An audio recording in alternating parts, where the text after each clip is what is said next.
19واں پارہ سورۃ النمل آیت نمبر 37۔ اعوذ باللہ من الشیطان الرجیم، بسم اللہ الرحمن الرحیم۔ ارجع الیہ، واپس جاؤ قوم سبا کی طرف، فَلَنَأْتِيَنَّهُمْ بِجُنُودٍ، بس ہم ضرور لائیں گے ان کے پاس ایسے لشکر، لا قبل لهم بها، وہ ان کا مقابلہ نہیں کر سکیں گے، وَلَنُخْرِجَنَّهُمْ مِنْهَا، اور ہم ان کو ضرور نکالیں گے اس بستی سے، اذلہ، بے عزت کر کے، وہم صاغرون، اور وہ ذلیل و خوار ہوں گے۔ حضرت سلیمان علیہ السلام کا واقعہ چل رہا تھا کہ جس وقت ملکہ بلقیس کا قاصدوں کا قافلہ واپس آیا اور حضرت سلیمان علیہ السلام کا دھمکی امیز پیغام لے کر ملکہ بلقیس کو سنایا، اور حضرت سلیمان علیہ السلام کے سارے حالات سے ملکہ کو آگاہ کیا کہ حضرت سلیمان کو تو ہدیوں کی، تحفوں کی کوئی ضرورت نہیں، وہ تو صرف اطاعت چاہتے ہیں کہ تم مسلمان بن جاؤ۔ اور ملکہ بڑی دانش مند تھی، جنگ کے بجائے اس نے اطاعت کو اختیار کرنے کا فیصلہ کیا۔ ملکہ نے روانگی کی تاریخ مقرر کی اور بامہا اپنے درباریوں کے فلسطین اور شام کے سفر پر روانہ ہو گئی تاکہ ہم حضرت سلیمان علیہ السلام کی اطاعت کریں۔ جوں ہی یہ قافلہ نکلا سبا سے، وحی کے ذریعے اللہ پاک نے حضرت سلیمان علیہ السلام کو بتا دیا۔ تو جس طرح حضرت سلیمان علیہ السلام نے پہلے جو قاصد ملکہ کے آئے تھے ان پر اپنی برتری کا اظہار کیا تھا، اسی طرح ان کے سامنے بھی ضروری سمجھا اور اس کا طریقہ یہ اختیار کیا۔ آیت نمبر 38 میں اس کو بیان کیا، اور وہ برتری کا اظہار کیسے فرمایا، اس کا طریقہ یہ اختیار فرمایا۔ قال یا ایھا الملأ، حضرت سلیمان علیہ السلام نے فرمایا اے درباریو، ایکم یأتی بعرشہا، کہ تم میں سے کون ہے جو اس کا تخت میرے پاس لے آئے، قبل ان یأتونی مسلمین، قبل اس کے کہ وہ لوگ مطیع ہو کر میرے پاس آئیں۔ حضرت سلیمان علیہ السلام نے فرمایا کون بندہ ہے جو اس تخت کو میرے پاس لائے گا؟ مقصد یہ تھا کہ وہ جان لیں کہ حضرت سلیمان علیہ السلام صرف بادشاہ ہی نہیں بلکہ وہ اللہ کی طرف سے ما فوق العادت قوت بھی رکھتے ہیں۔ اتنے میں ایک طاقتور جن نے کہا، قال عفریت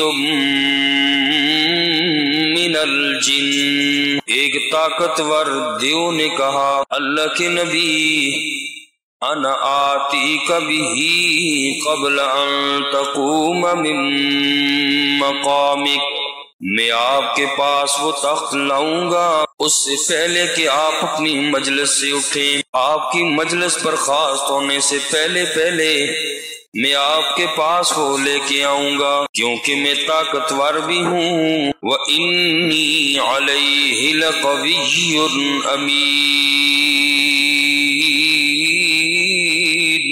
اور بے شک میں اس کام کی طاقت بھی رکھتا ہوں، امانت دار بھی ہوں۔ قال، وہاں اس مجلس میں ایک اور آدمی بھی بیٹھا تھا، وہ کہنے لگا اللہ کے نبی حضرت سلیمان علیہ السلام، الذی عنده علم من الکتاب، اس آدمی نے کہا جس کے پاس کتاب کا علم تھا، یہ کون بندہ تھا؟ اختلاف ہے، راج قول یہی ہے، یہ عاصف بن برخیہ رحمہ اللہ، یہ انسان تھا اور حضرت سلیمان علیہ السلام کا وزیر تھا، نیک آدمی تھا اور صاحب کرامت تھا، اس کے پاس اسم اعظم کا علم تھا۔ اللہ کے نبی صلی اللہ علیہ وسلم نے فرمایا اللہ کے ناموں میں ایسے نام ہیں اذا دعی بہ اجاب واذا سئل بہ اعطا، جب ان ناموں سے پکارا جاتا ہے اللہ قبول فرماتے ہیں، اور جب کوئی چیز طلب کی جاتی ہے اعطا، اللہ وہ چیز عطا فرما دیتے ہیں۔ اس بندے کے پاس عاصف بن برخیہ کے پاس بھی بڑا علم تھا، اسم اعظم کا علم تھا، اس نے بھی اسم اعظم سے دعا کی، فوراً تخت حاضر ہو گیا۔ اسم اعظم کیا ہے؟ جیسے لیلۃ القدر اور جمعے کی گھڑی کو اللہ نے ہم سے مبہم رکھا، ایسے ہی اسے بھی اللہ نے مبہم رکھا تاکہ لوگ خود تلاش کریں۔ اور اس میں بعض حضرات نے یہ فرمایا کہ یا حی یا قیوم، یہ اسم اعظم ہے، اور بعض نے فرمایا یا ذا الجلال والاکرام، یہ اسم اعظم ہے، اور بعض نے یہ فرمایا الف لام میم اللہ لا الہ الا هو الحی القیوم، یہ اسم اعظم ہے۔ بہرحال اس کے علاوہ بھی اور بھی کئی روایتیں ہیں کہ اسم اعظم کیا ہے، تو بہرحال اسم اعظم پڑھنے کی شرائط یہ ہے کہ بندے کا عقیدہ صحیح ہو اور رزق حلال کا اہتمام کرتا ہو تو تب اس کے اثرات ظاہر ہوتے ہیں۔ تو اس لیے اب وہ جو بندہ جس کو اللہ نے کتاب کا علم عطا کیا تھا وہ کہنے لگا اللہ کے نبی سلیمان علیہ السلام میں پلک جھپکنے کی دیر میں آپ کے پاس ملکہ بلقیس کا تخت لے آؤں گا۔ فرمایا قال الذی عنده علم من الکتاب، اس آدمی نے کہا جس کے پاس کتاب کا علم تھا، کہنے لگا انا آتیک بہ قبل ان یرتد الیک طرفک، میں اس کو لے کے آؤں گا پہلے اس سے کہ پھر آئے آپ کی نگاہ آپ کی طرف، یعنی میں پلک جھپکنے کی دیر میں آپ کے پاس ملکہ بلقیس کا تخت لے آؤں گا۔ فلما رآہ مستقرا، جب حضرت سلیمان علیہ السلام نے وہ تخت اپنے پاس رکھا ہوا دیکھا، مستقرا عنده، اپنے پاس رکھا ہوا دیکھا، قال، حضرت سلیمان علیہ السلام نے فرمایا ھذا من فضل ربی، یہ میرے رب کا فضل ہے، لیبلونی اشکر ام اکفر، تاکہ وہ اللہ مجھے آزمائے میں شکر کرتا ہوں یا نہ شکری کرتا ہوں۔ ومن شکر، اور جو بندہ شکر کرے گا فإنما یشکر لنفسی، بس بے شک اس کا شکر اپنے ہی فائدے کے لیے ہے، یعنی شکر کرنا اپنا ہی فائدہ ہے اس بندے کا۔ ومن کفر، اور جو بندہ نہ شکری کرے گا فإن ربی غنی کریم، بس بے شک میرا رب بے نیاز ہے، عزتوں والا ہے۔ تو بہرحال یہ عاصف بن برخیہ جس کے پاس کتاب کا علم تھا کہنے لگا میں پلک جھپکنے کی دیر میں آپ کے پاس وہ تخت لے آؤں گا۔ اس میں حیرانگی نہیں ہونی چاہیے کہ اتنے دور سے وہ تخت کیسے آ گیا۔ ولی کی کرامت یا نبی کا معجزہ خلاف عادت چیز اللہ کے حکم سے ظاہر ہوتی ہے تو اس میں کوئی حیرانگی کی بات نہیں ہے، اس لیے کہ آپ دیکھیں کہ سورج ایک سیارہ، اس کی روشنی ایک سیکنڈ میں 1,86,000 میل یہ اس کی مسافت طے کرتی ہے، ایک سیکنڈ میں اس کی روشنی۔ تو اب یہ ایک سیارہ اتنی ایک سیکنڈ میں اس کی روشنی 1,86,000 میل کی مسافت، تو جیسے وہ اللہ کی مخلوق تو اللہ سب کچھ کر سکتے ہیں، تو اس میں انسان کو حیران نہیں ہونا چاہیے۔ معجزہ اور کرامت کہتے ہی اسے ہیں۔ سوال یہ ہوتا ہے کہ حضرت سلیمان علیہ السلام خود بھی دعا کر سکتے تھے، آصف بن برخیہ ان کے وزیر نے دعا کیوں؟ کیونکہ آصف بن برخیہ سے زیادہ طاقت، علم اللہ نے حضرت سلیمان کو عطا کیا تھا، تو وزیر سے کام کیوں کروایا؟ سلیمان علیہ السلام اسم اعظم سے خود بھی دعا کر سکتے تھے، انہیں بھی اسم اعظم یاد تھا، تو انہوں نے خود دعا کیوں نہیں کی؟ تو اس کا جواب یہ لکھا مفسرین نے کہ مقصود یہ تھا کہ اہل سبا کو پتہ چل جائے کہ اگر سلیمان علیہ السلام کا وزیر اتنی طاقت والا، اتنا نیک آدمی، وہ ایسے کر سکتا ہے اللہ کے حکم سے، تو پھر بادشاہ کا کیا حال ہوگا، حضرت سلیمان علیہ السلام کا کیا حال ہوگا؟ اس لیے یہ بتانا مقصود تھا۔ تو بہرحال یہ جو تخت لایا حضرت سلیمان علیہ السلام نے، نہ اس کو اپنا کمال ظاہر کیا، نہ آصف بن برخیہ کا کمال ظاہر کیا، نہ فوج کا، بلکہ فرمایا ہذا من فضل ربی، یہ اتنا بڑا کام ہوا یہ محض اللہ کے فضل و کرم سے ہوا۔ اور وہاں پر حضرت سلیمان علیہ السلام نے فرمایا لِيَبْلُوَنِي أَأَشْكُرُ أَمْ أَكْفُرُ، تاکہ وہ اللہ مجھے آزمائے۔ اتنی بڑی حکومت دی، اللہ نے نعمتیں دی، اللہ مجھے آزمانا چاہتے ہیں، میں اللہ کا شکر کرتا ہوں، ام اکفر، یا میں نہ شکری کرتا ہوں۔ وَمَن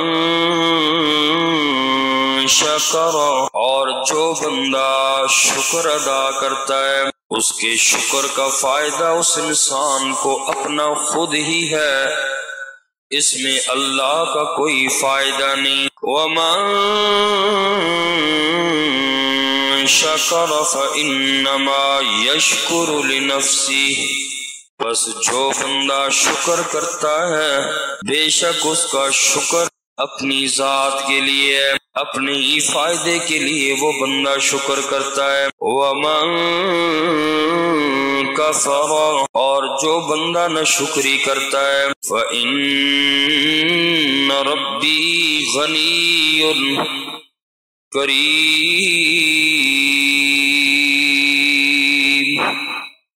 بس بے شک میرا رب بے نیاز ہے۔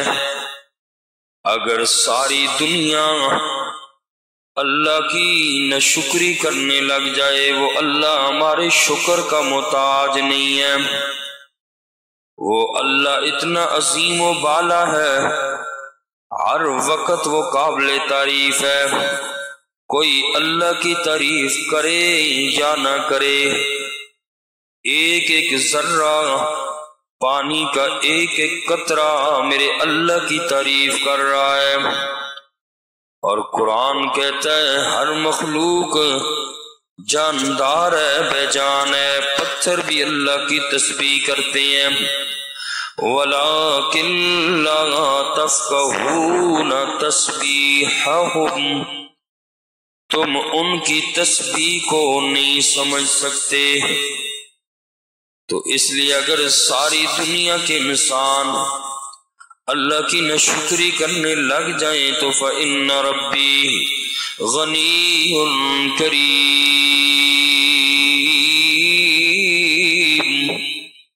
وہ رب نیاز ہے، اللہ کو کسی کے شکر کی ضرورت نہیں ہے۔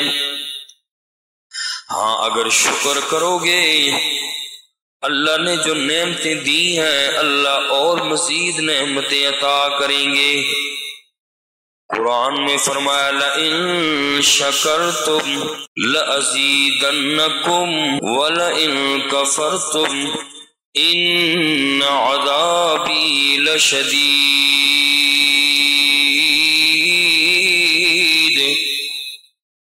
اگر تم شکر کرو گے میرا، لئن شکرتم لأزیدنکم، میں تمہاری نعمتوں کو زیادہ کروں گا، لیکن اگر ناشکری کرو گے جو پہلی نعمتیں ہیں اللہ وہ بھی چھین لیں گے۔ انشاءاللہ آگے مزید یہی واقعہ ہے۔ تو وہ تخت جب لے آئے تو اس کے بعد حضرت سلیمان علیہ السلام نے فرمایا اس میں تبدیلی کر دو، تو انشاءاللہ اس کا بیان کل کے سبق میں ہوگا۔ اللہ تعالی مجھے بھی آپ سب کو اللہ تعالی شکر ادا کرنے کی توفیق نصیب فرمائے اور اپنی نعمتوں کی ناشکری سے اللہ ہم سب کو محفوظ فرمائے۔ الحمدللہ رب العالمین والعاقبۃ للمتقین۔ ربنا تقبل منا انک انت السمیع العلیم وتب علینا انک انت التواب الرحیم برحمتک یا ارحم